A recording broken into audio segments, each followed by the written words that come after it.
Temu has become a popular online shopping platform known for its unbelievably low prices, but many people question whether it's a scam or a legitimate service.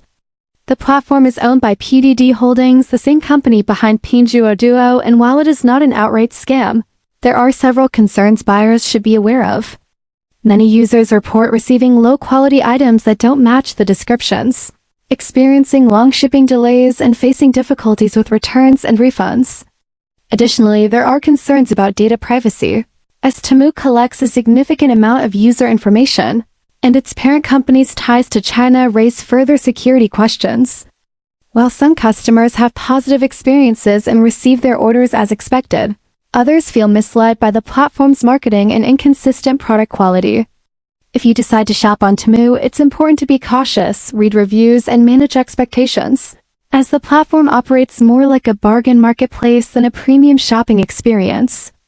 Let me know in the comments if you've had any experience with Temu, whether good or bad, and don't forget to like and subscribe for more content like this.